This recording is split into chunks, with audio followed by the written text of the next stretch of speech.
Just a couple of things before we start. Just a note, too, we have some student athletes here today. There are no photos and or autographs. This is not a UConn regulation. This is NCAA regulation. So Geno does a great favor by being here, but this is one of the dead periods of recruiting, so there cannot be any of that going on. So I appreciate that afterwards, that we don't do that. So thanks again. No photos or autographs per NCAA contacts with student athletes. So just please recognize that. Also, I just want to thank all of you for being here today. It's an unbelievable crowd. We could have had we shut down the sales on Friday about noon. We could have probably had another 100, 150 in here. And just your support is just phenomenal. Geno is by far the best. He is unbelievable what he's done for not only women's basketball, but more importantly for what he does every day for the University of Connecticut. We are blessed to have him as our basketball coach, but more important, as the type of man he is. And thank you, Geno, for joining us at this annual event. We really appreciate it. Thank you. And I would just like to recognize some of the people from UConn that are with us here today. Rochelle Rubin, the Chief of Staff, who does a great job keeping us all in line. Rich Carberry from the Board of Trustees. Andrea Dennis-Levine, also from the Board of Trustees. Beth Goetz, who's the COO and also head of women's athletics. Beth has come to UConn from the University of Minnesota, where she was acting athletic director, and we are very fortunate to have her in a leadership role at the University of Connecticut. She is organized, just a tremendous individual, and Dave did a great job bringing her. So thank you very much, Beth, for joining us here today also.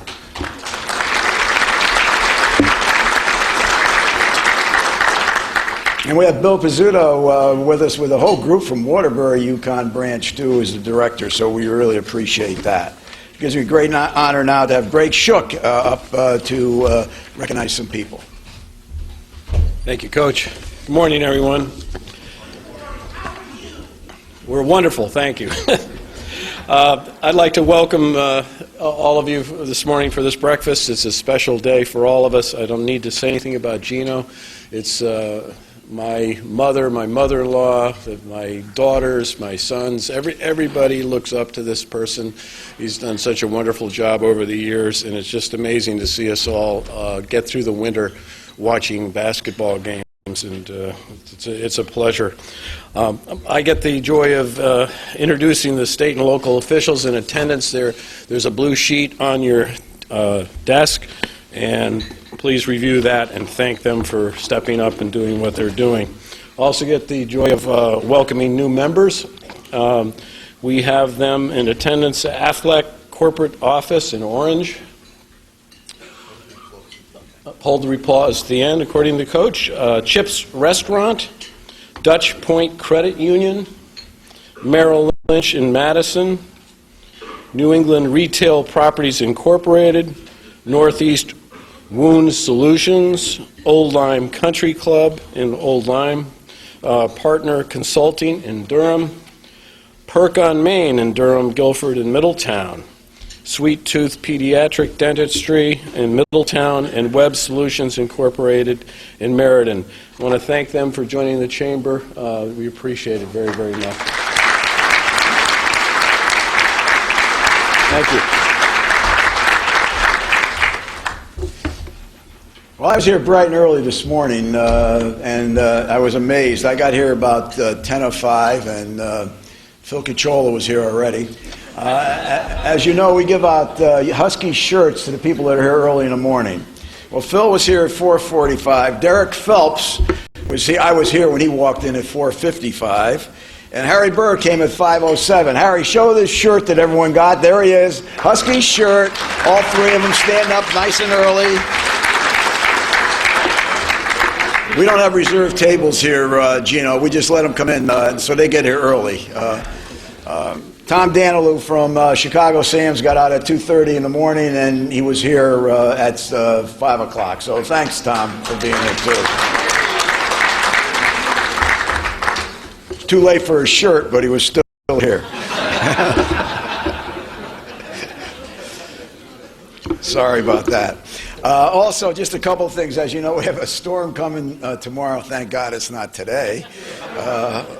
But we have our Key Bank Seminar Series, which is run every month on time management this month. That'll be moved from tomorrow to March 21st.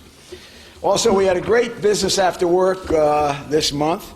It was at the Sheraton in Rocky Hill. Lori Brooks, Gina Mold, Ken Gribben, and Kathleen Green all did a tremendous job. If they're here, please stand up. Thank you very much. We have about 250 people at that. So the Sheraton group, please stand and be recognized. Thank you.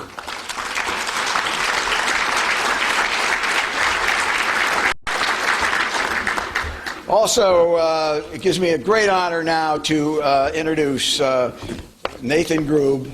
As you know, we have a big event coming up. He's had some great announcements so far. Nathan is unbelievable in his leadership, what he does for the Travelers Golf Tournament, and he has just been tremendous with our chamber. We've got a wonderful partnership with him, and I can tell you there's not a better individual running a tournament on the PGA Tour than Nathan Grube. Nathan. Thank you. You kind of crushed my hopes there at the beginning. I was hoping for an autograph and a selfie with Geno, but I guess at 42 I still have 1 year of eligibility left, so I got to hold off on that. Despite the weather for tomorrow, we are right around the corner, 97 days away from the tournament this year, so summer is coming, and it's going to be a great event. We have a lot of things we're going to announce in the next month, from our Women's Day speakers to the bands for the concert to the 5K coming up. There's a lot of exciting stuff, but we just had some good player announcements this week. Bubba Watson and Russell Knox committed Friday, and then right before that, I wasn't here last week, but Rory McIlroy committed. And that was a very big deal for us, and a lot of people had asked, hey, what did it take to get Rory here? How did you get him here? He's never played here before. He doesn't have to play anywhere. Why is he picking you guys? And in the back of my mind, I keep hearing Geno in press conferences in my head, which was very odd, because what I kept saying and what I kept hearing him say is, it's about the system we're building here. It's about the process. It's about what we're doing every year. You can't settle for success. You got to get better every year. You got to tear it down every year, get better every year. And that's what Andy Bissett and I, with the Travelers Championship, we try to do. We try to never settle and just make it better every single year, and the guys have noticed. And there's going to be a few more commitments over the next couple weeks, guys that have not been here before, that everybody will go, wow, what's going on? Why does the field keep getting better and better? And we believe in the process. We believe in the system that we've built to have them come up here. You as a community, how you embrace these players, it gets back to other players. When Dustin Johnson and Jason Day, when those guys play here and they go back and tell Rory and these other guys, hey, you know what, you need to put that tournament on your calendar, circle it. It's special. You're a part of that, so thank you very much. Geno's actually also a part of that. 7:06 in the morning, Saturday morning, I get a text from him the day after Rory commits. I'm having a cup of coffee on the porch, and he texts me. I'm going, Geno, did he die? Like, is that an accident? Is he up late somewhere else, early? And by the way, Larry, 4:45 is late from the night before. It's not actually early for that day, just so you guys know. But he says to me, huge congrats. That means so much to our community. Great job. And he's vested in the tournament. He personally cares.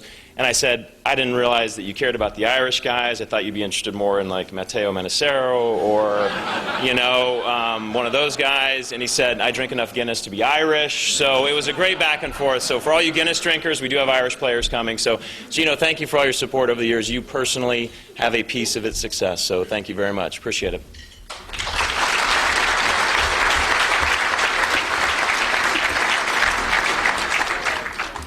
Now, we have our chamber golf tournament on the first Friday of May. We'll take some celebrities at that, too, if you want, okay? But anybody's interested in that, it is a sold-out event also every year, but anybody that might be interested, going on a wait list for that, I see Joe Hannah. There will be some spots open every year with people dropping out. As I mentioned before, Tommy Serra does a great job with our business education partnership at the Chamber. Rosario Rizzo also, plus so many others on a committee. We run a career fair every year during the month of April. This year it's April 27th at Wesleyan University, where we bus all of the high school students in from all of our schools. They'll come up from Valley Regional into Shoreline, Cromwell, Middletown, all of the different school districts.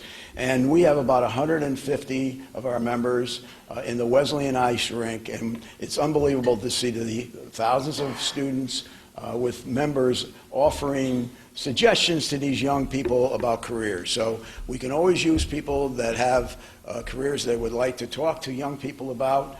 You can see either Tommy Serra or Rosario Rizzo that are here today, but it's a great event. It's something that's very important for us, that we continue to make sure that our students, and that's why we have so many here at every one of our breakfasts, we want you to stay here in Middlesex County. We want you to live in Middlesex County and work in Middlesex County. With the growth going in our business community, you become vital to us, especially with everything going on with Pratt & Whitney, our manufacturing sector, which is exploding, and some of the other exciting things economically that's happening in Middlesex County. So again, if you can do it on the 27th, it's something that will be very, very honored for you to do, and I know the students will be very thankful to you also. Just at the head table, people that aren't speaking today, Mayor Dan Drew from the city of Middletown, Mayor Enzo Fienza from the town of Cromwell, Rick Morin, who will be our chairman next year, Paul Schlickman, athletic director at Central Connecticut, Ann Hunt from the United States Small Business Administration, Ann Evans from the Department of Commerce, and two very special people I know, not only to myself personally, but also to Geno. Howie Dickerman, the longtime coach at Central Connecticut State University, but also an assistant at the University of Connecticut. And when I saw him down at the AAC women's tournament down at the Mohegan, I said, Geno's speaking, we'd like to have you come. And he said, I'll be there. I said, you're at the head table, Howie. He said, why? I'm not coaching anymore. I said, Howie, as long as I'm around, you're at the head table. And Howie Dickerman.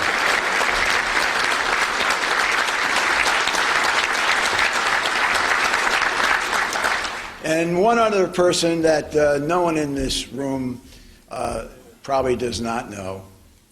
This is Mr. UConn, D. Rowe. As we travel through our life, I think all of us in this room meet special people. People that give of themselves, people that are always there during the tough times, and are there during the good times too. D. Rowe is one of those very special individuals. He's a man that's given his life to the University of Connecticut as not only a great coach, but as UConn's ambassador. And I was so thrilled when the Basketball Hall of Fame will announce that he will be going in there this year, or it's this year, right, D? You'll be going in this year. This is a recognition to not only a good and a great coach, but more importantly, to a man that has made a difference, a positive difference in so many of our lives. D, please stand and let's give him a Middlesex County recognition.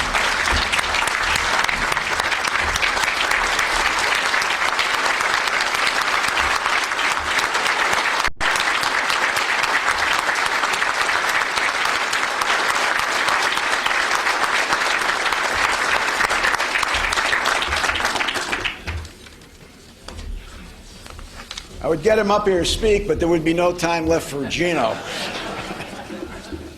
Right? Okay. Again, thank you so much to all of you for being here. We got the best chamber in the state, in New England, and it's because of your dedication, making a difference in an ongoing situation. I'm proud of all of you. And today I'm especially proud of Gary Vallow and Middle Oak for sponsoring this again this year. Gary and Middle Oak have been an unbelievable supporter of the Chamber. Since I came on board in 1983, Middle Oak was right there with us as we had to rebuild this Chamber that was fairly at 283 members at that time. And Middle Oak was one of the first businesses to step up to the plate to help us move forward back in '83, and I have not forgotten that. And Gary Vallow, through his leadership over the past years, has continued to maintain that positive support of the Chamber, the positive support of Middlesex County, and this positive support of just the community in general. You know, I say this monthly when I get up and I talk about corporate leaders.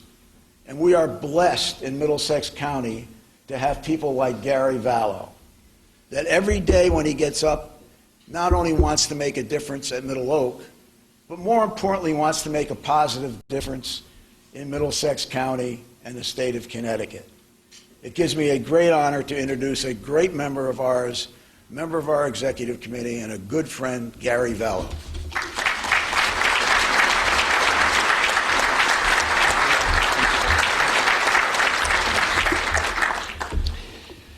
Thank you, Larry, for your tremendous leadership of the Chamber and the UConn Board of Trustees, and most of all, for your friendship and support going back to a very long time.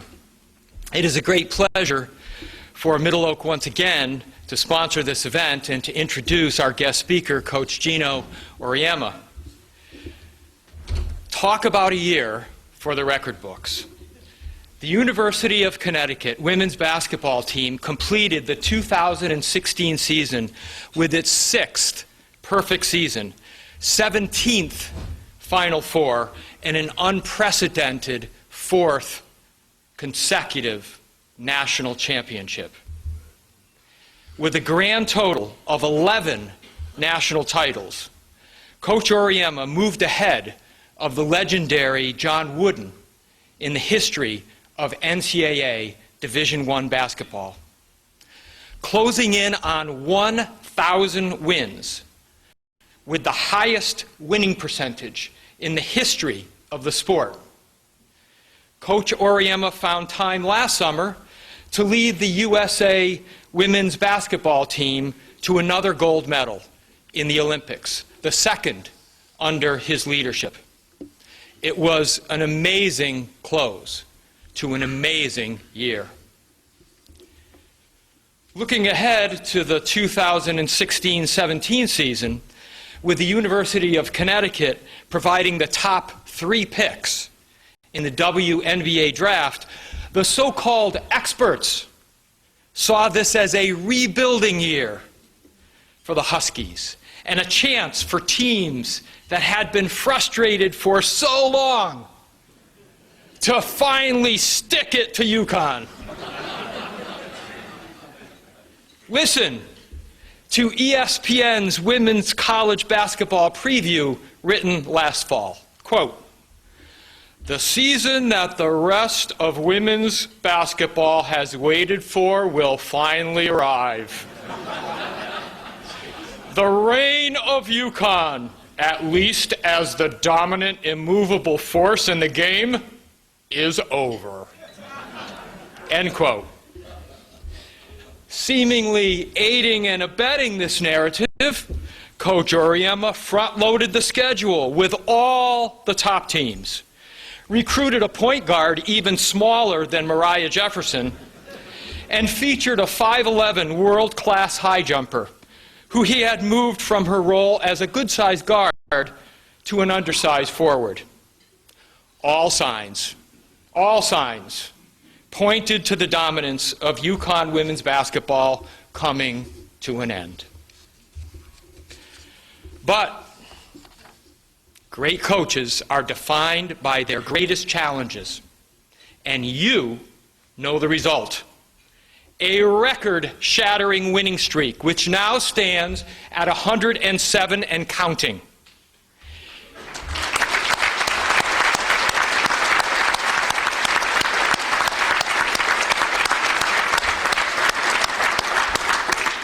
A basketball landscape littered with top dog wannabes who have retreated with their tails between their legs, and the UConn Huskies, who once again have their sights set on a championship number 12.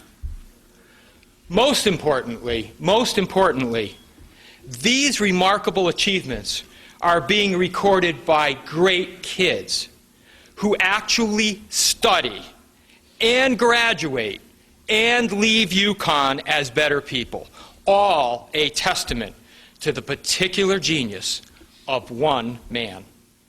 Please stand and join me in welcoming that man, the Hall of Fame women's basketball coach at the University of Connecticut, Geno Auriemma.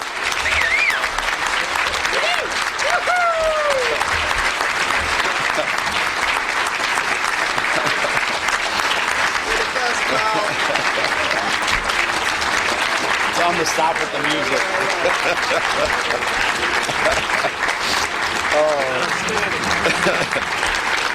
All right. Should be a limit on how many times you have to stand up and clap. Oh my God, how about that introduction, huh?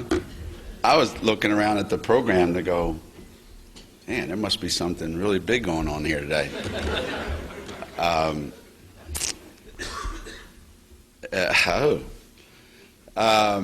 You know, every year it's like we come out here same day, selection Monday, and we usually get to celebrate something. You know, we celebrate a great season that we just had, and what we have to look forward to. And there's usually a couple high school teams that are in the audience that are getting ready to go down to Mohegan Sun and play for the state championship, which again is a testament to the local interest in basketball, you know, boys, girls basketball.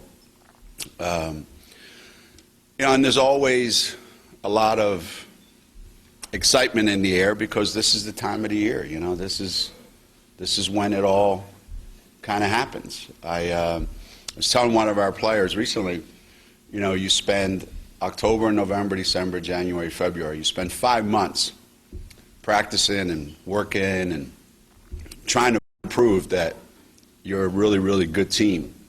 And then March comes around and everybody goes, you know, you were the best team in the country. And you stand up and you feel pretty good about yourself. You say, yeah, we really, really are. And then they say, okay, well, now we're going to give you 3 weekends to prove it. I said, well, what about the last 5 months? Well, they don't mean a thing. You know, it's like if you're used to being in the World Series all the time, and the season ends, and you just played 162 games, and everybody goes, okay, we know you're the best team in the league, but now you're going to have to win the World Series, or you're not. And you know, it's a lot to ask of our players. It's a big burden on our players. And one of the main reasons this year why ESPN was talking the way they're talking was, one, who graduated, obviously, and two, because that's, you know, Gary was saying, all the experts picked UConn to, like, finally, you know, have, well, I'm one of the experts, and I predicted we would suck too, you know what I mean? So it wasn't just them, I was the ringleader. Because whenever you're going into the unknown, you know, it's always best to just leave it be. You know, don't put a undue burden on people that can't live up to the expectations that already exist. You know, which are pretty high. And Nathan made a really good point. You know, about how you have to keep getting better. You know, one of the things that we try to do, and I think this is really particularly true of what's happening at the Travelers, is when you're pretty good, that's the time to start making changes. Because if you start making changes when you're good, you're always operating from a position of strength. Like, we're really good. But if we make these couple of changes, we could be even better.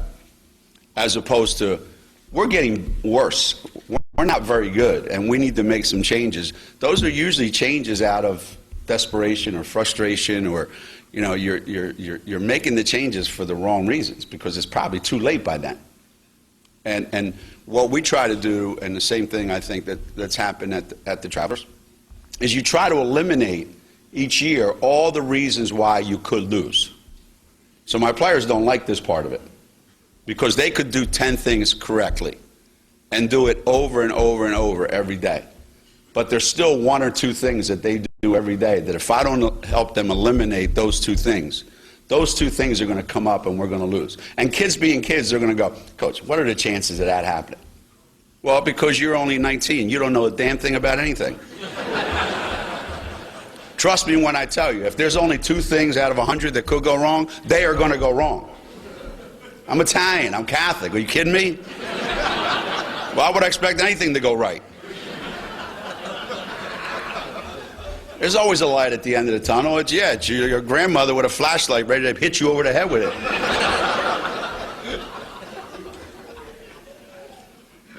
So I remember going to the Travelers way before these guys even took over, when it had a lot of other different names. And you would hear the players, or the ones that weren't there, well, the practice facility's terrible. Well, they can't say that anymore. Or they can say, well, you're not treated like you're treated at some of the other tournaments. Well, they can't say that anymore. Yeah. Or the fans, they kind of appreciate it, but they don't know anything about golf. They're just crazy basketball people coming to watch golf. Well, they can't say that anymore because the people that go there show up all the time. And so, and I'm sure they're working on other things like the locker room and things that anybody that's ever been there would say, well, if you keep eliminating things that people can complain about, after a while they have no reason to complain. So now what's your excuse for not coming? They don't have one. And then after a while they show up. But it isn't the one thing you just did this week or this month that made them show up. It's what you've been doing all along that finally gets you to the point where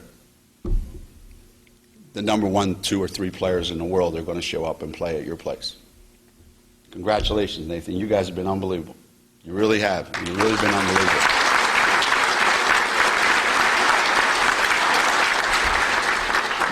And I tell people everywhere I go, you think basketball's big, that I think what we do, every summer and the money that's raised and what they do with that money and how many people they impact, I think that's probably the biggest story in Connecticut. And it's a shame that it only gets written about during the weeks leading up to the tournament and then right after, and then it kind of goes away. But I think that impacts so many people that doesn't get the same notoriety, let's say, that basketball does. So that's kind of how we're connected, and Howie and I are connected in a lot of different ways. He was at Connecticut when I first got there, and he was interim head coach for a little bit before Coach Calhoun got hired. And he and I became fast friends, and I really looked up to him. At my size in basketball, I kind of look up to everybody. But he really took me under his wing and showed me how to be successful at Connecticut. He showed me where best places to drink were, best places to go and bet on things once in a while. Back in the day, we don't do that anymore.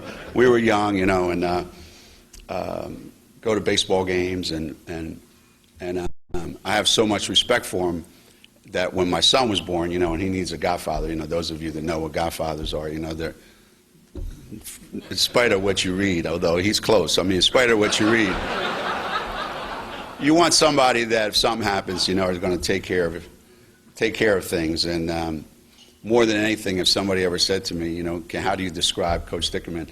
Well, one, he's loyal, and he's an amazing human being, but he takes care of things. And he knows how to take care of things because he knows how to take care of people. And I'll always remember that. And no matter how many games he's won or how many NCAA tournaments, I couldn't even tell you because that's not important. What's important is he's my friend. Thank you, Howard.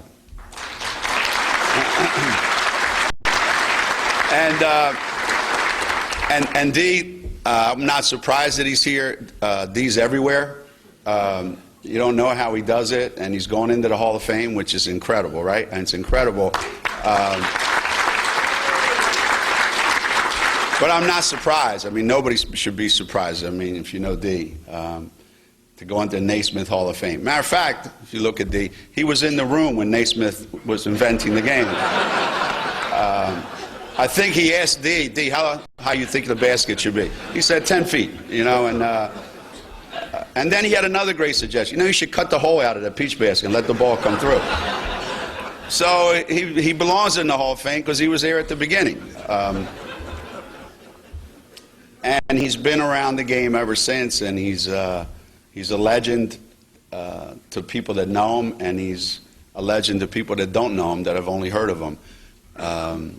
And he was on the selection committee when I got the job. Maybe a lot of people don't know that.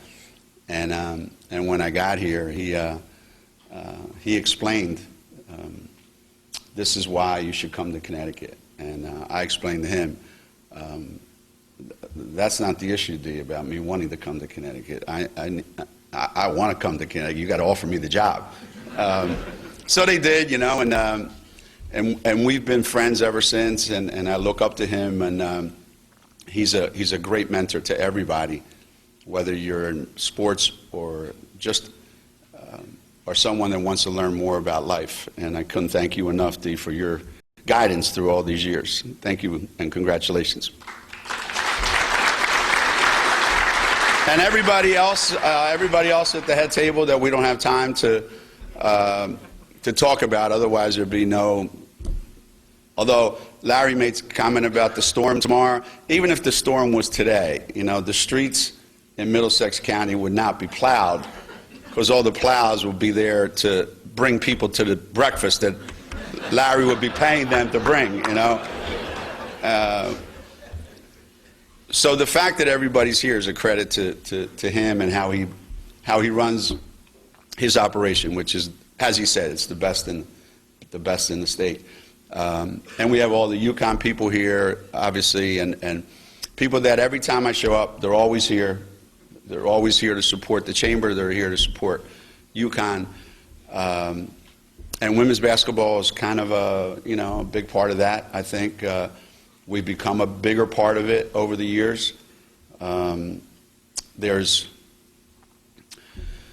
no easy way to become successful, and it always starts with the right people. It always starts with the right leadership. I've been through 5 or 6 presidents now since I've been here. 5 or 6, 7 maybe athletic directors. I don't know how many different board of trustees members since I've been here. So I always tell them when they first get hired, you know, you're here until I decide I don't want you here. And I'm only kidding, but actually, I am Italian. I'm only kidding, but through all those changes in administrations, you know, we're still doing what we're doing, and because we keep getting people that are really, really good at what they do, and my coaching staff is the same thing. You know, you look at any great organization, and it starts with the people at the top, and it starts with some consistency. You know, if you're constantly changing who the leadership is, you're constantly changing what the message is, and one thing that's not negotiable at UConn for women's basketball is what the message is, because, you know, CD, Chris Daly, and myself, and, you know, and certainly Shea and Marissa now, but before that, the message has been the same for 32 years. That hasn't changed. You know, how we're going to do what we do. The players that we're delivering that message to, that has changed. That's changed a lot. And those of you that are working with 20, 21, 22-year-olds, and even 27-year-olds, you know, as they graduate from college and they go into the work world, you know that this is a lot different than it was dealing with people out of college when they were, you know, 25 years ago. You know it's different. Sometimes they ask you, what is the difference? And you can't really put your finger on it, but you know it's different. You know? And my players are no different, generally speaking, they're no different than they were 30 years ago. The same kinds of people that I had 30 years ago, I have those same kinds of people on my team this year. Same kinds of people. Way better players than they were 32 years ago, but same types of people. But they are different. They're different because their life is too complicated. 32 years ago, their life was simple. They get up in the morning, they go to class, they come to practice, they go study, they get up in the morning, and they do that over and over and over again. And they sit there and they wait in line and see if they can get on the phone in their dorm to call home. And after a while, they get tired of waiting, so they don't bother. And most of the time, when they did call, their parents go, "The hell you calling me for?" And if they wanted to know something, they had to go to the library. And if they wanted to know what was going on, they had to read the newspaper, God forbid. Or they had to actually turn on the TV and watch a TV station that delivered the news. I don't know what the hell they're delivering today, but they were delivering the news back then. And you got to make up your own mind about what it meant. Instead of you turn on the station and you want to be told now how to think. And if you don't like it, change the station and find one that tells you to think the way you want to think. So my players now show up to play for me, and they've got all this stuff in their head, and they've got everything in their hands, and they have instant access to everything. And now you're trying to get them to concentrate for a long period of time on one thing, and it's not possible. It's not possible. So coaching today is way harder than it ever was. Even though they're more talented, it's way harder than it ever was because their lives are too complicated. Their minds are all jumbled up. They can't quite keep their focus because there's too many things bombarding them. And what happens is for us, when we're coaching them, it has to be really, really, you have to approach them from a, let's do things that are really, really hard, but it's got to be because you really want to do this, right?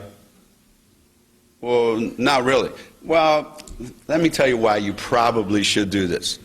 Until they agree, as opposed to back in the day.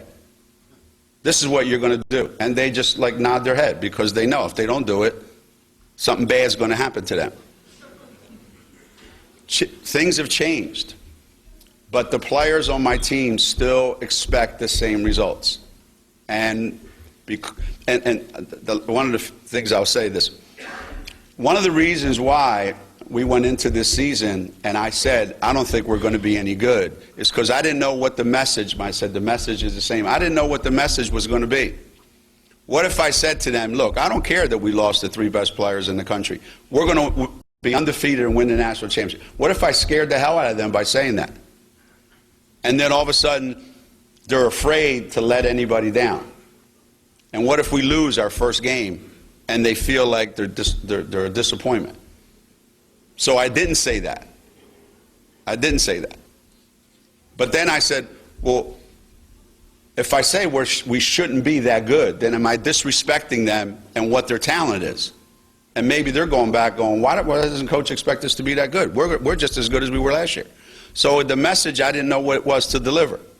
So it was every day, every single minute of every day, let's just try to get better. And that's exactly what happened. Then I looked up and we won 107 games in a row, and people asked me, how do you do that? I said, I have no idea. I have no idea. And then tonight they're going to pick the teams in the NCAA tournament. They're going to go, the #1 seed overall in the country is UConn. And it's going to be UConn, the entire show. And every other one of those 64 teams, the other 63 teams, are going to be spending the next hour from 7 to 8 tonight being unbelievably pissed off at UConn and at Geno Auriemma and every player on their team.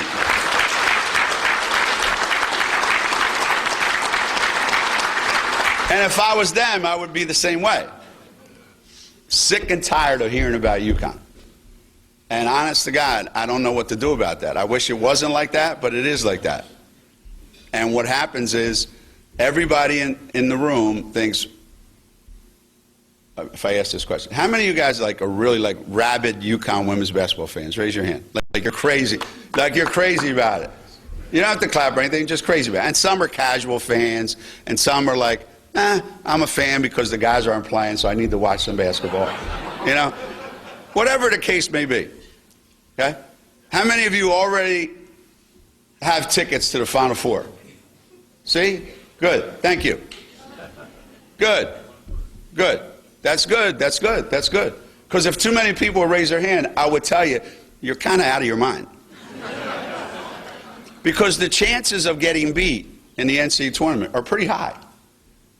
Because all you have to do is lose one game and there's no more games. I think people sometimes forget that. So the chances of getting to the Final Four are always very, very slim. I don't care what your seed is. But in Connecticut, it's a lot of fans. I'm going to Dallas. I'll see you there. I know I'm going to be there because I have to go regardless. So it's hard. And the players that we have this year, that's what they expect. So here's the way it works. When you sign a letter of intent to come to Connecticut, here's what they think. Practice starts October 15th. Our first game is November 14th. The Final Four is April 3rd. Coach, when's the parade?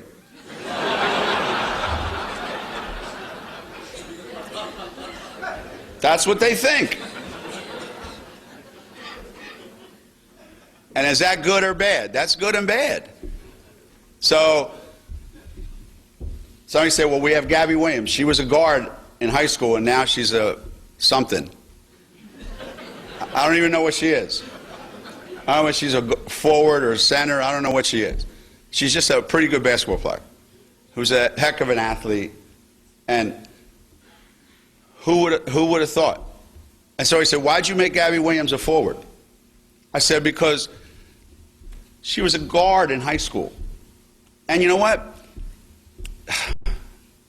Other than the fact that she couldn't really pass, she couldn't really shoot or really dribble the ball, she was a good guard. So when she got to Connecticut, I said, you know, if you could just dribble, pass, and shoot, you would be a good guard. But since you can't do any of those things, would you like to try forward? And she said, sure. And 2 years later, she's first team All-American this year. It's crazy. It's crazy, yeah.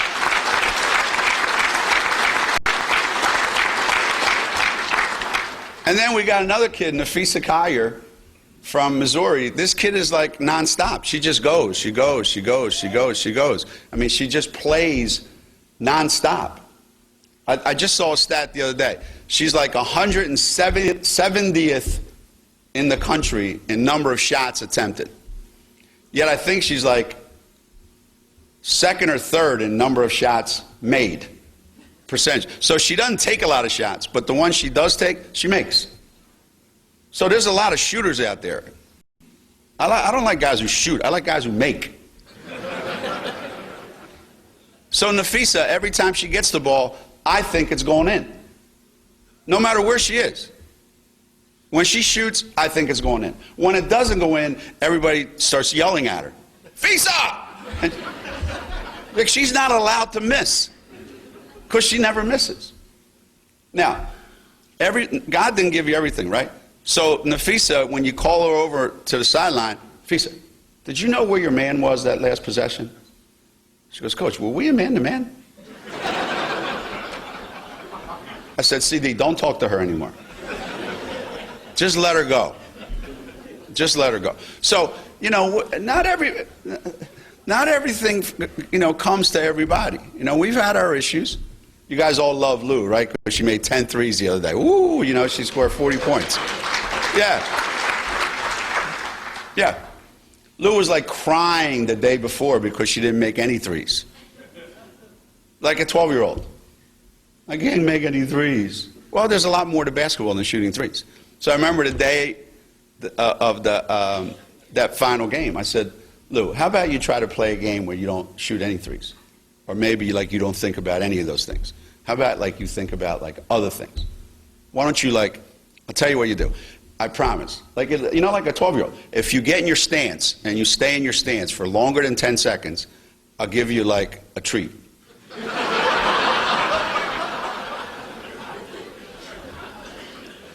if when somebody else shoots the ball and you run towards the basket, just pretending to go get an offensive rebound, I'll give you another treat. And God forbid, if you steal the ball when you're on defense, you can drive my car for the next month. So we talked about everything but making threes, and she makes 10 of them. Because, you know, she's from California, so how the hell do I know what she's thinking? You know? And you know, like Gary said, we recruited a point guard smaller than Mariah Jefferson. That's not possible, but we did. She's way smaller. She's really talented. But, you know, like any other freshman, she goes up and down the floor twice. Up and back. Up and back. Twice. You know what else I got? I got to put like a Sunoco station at half court because she's out of gas on 2 trips. 1, 2, 1, 2. And then she looks over at me. Can I come out?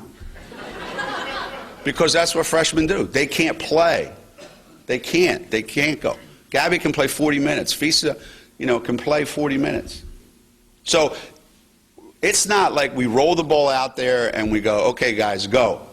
We got issues on our team. I mean, the other team's got problems. We have issues.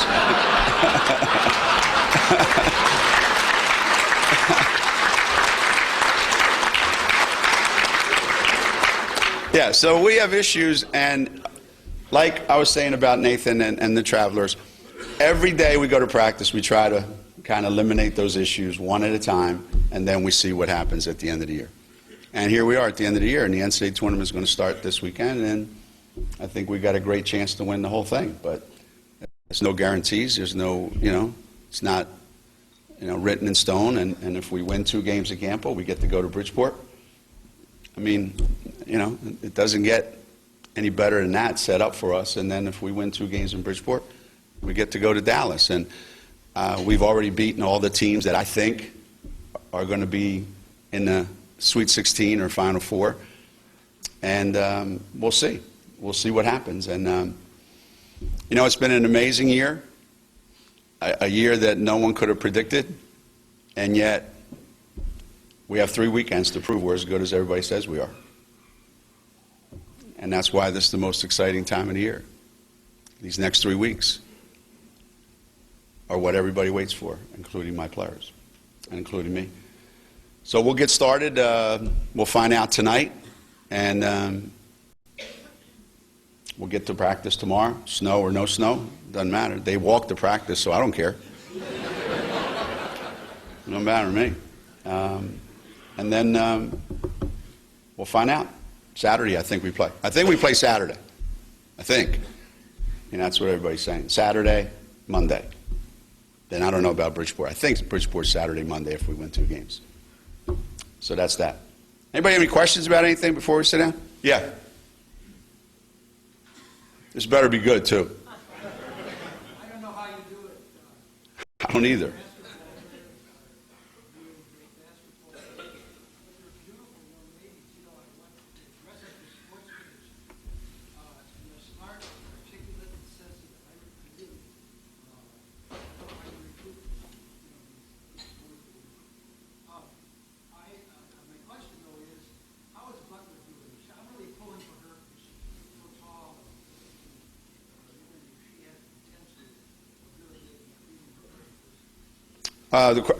His question was about Natalie Butler. How's she doing? Because, you know, she's big, and obviously she's got something nobody else on the team has. She's 6'5", and she's helped us win some games this year that we wouldn't have won probably if we didn't have the ability to put her in there and negate that. The one thing we don't have is we don't have a lot of size, and that's kind of like when she's in the right frame of mind, she's really, really, really good. She's one of those kids that when things are going well, she feeds off of that. And she's one of those kids when things are not going well and she struggles and makes a couple mistakes, she gets down on herself. So we're constantly trying to get her in the right frame of mind. And she had probably had her best practice of the year. What's today? Monday. Saturday. So hopefully that'll transfer over, to the weekend. But we certainly could use her. Yeah, yeah.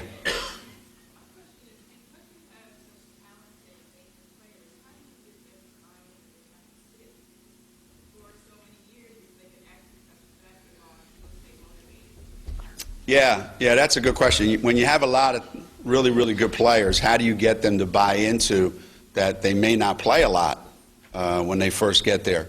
And that goes to the whole recruiting process. If you're going to bring in 10 players and they're all pretty much high school All-Americans, not all 10 of them are going to play the same amount at the same time. So you have to recruit kids that are really, really unselfish, number one. So when you watch them play and you talk to them, you say, what do you want? You say, well, I want to win a national championship. Okay, well, you know what that entails. If a kid says, without saying it, I want to lead the country in scoring, or I want to start and play 40 minutes, that kid's not coming to Connecticut. Then once they get there, how long they have to wait, that depends how good they are. Some kids are okay with, like Fisa and Lou, Gabby, they waited 1 year, and then they got to play a lot, because of who they had ahead of them. Kia Nurse played right away as a freshman. Sanaya had to wait a long time. It just took her a long time to get it. So it depends how quickly kids can get it. And they usually do. And the ones that don't, they got to make a decision. Is it my fault and I got to keep working at it? Or am I just not good enough to play here? And that happens sometimes too. Yeah. Two. You know what time it is? Go ahead. I'm only kidding. Go ahead. What would you say is the magic between you and Chris Daly that kept you together for so long? When you do recruit, what are the qualities that you look for in a player besides, their record? Yeah. Well, the thing between me and Chris Daly, that's 32 years now. So it's the same thing that most husbands and wives have. A healthy respect for each other. You play off each other's strengths and weaknesses. As most husbands, a tremendous fear that if she wasn't around, you would fail. I'm not afraid to admit that. People think of these Italian men as big macho guys who, have the whole world in the palm of their hand. They don't have diddly. They go home and they don't shower until their wife says they're allowed to shower.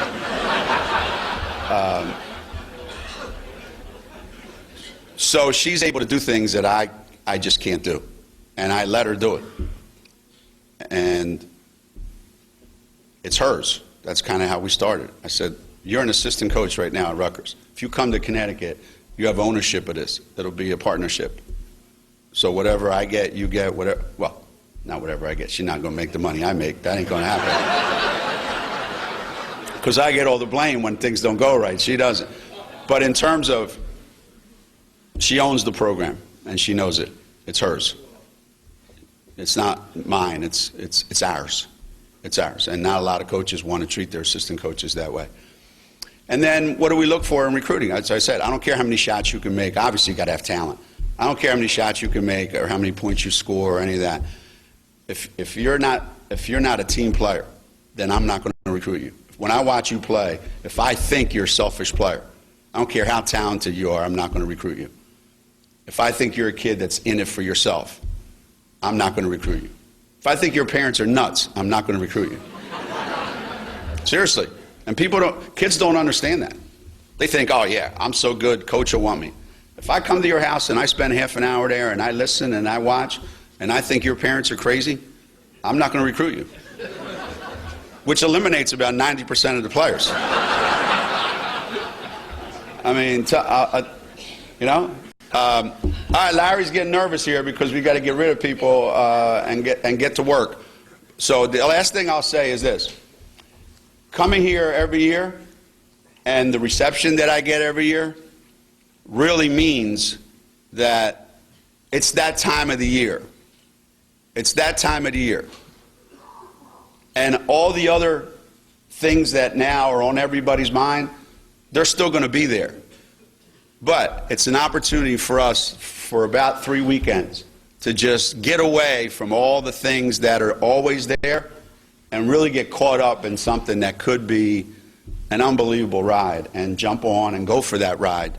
And I hope you all join us on that ride, wherever it ends. I mean, sometimes it ends with a national championship and a parade. Sometimes it doesn't.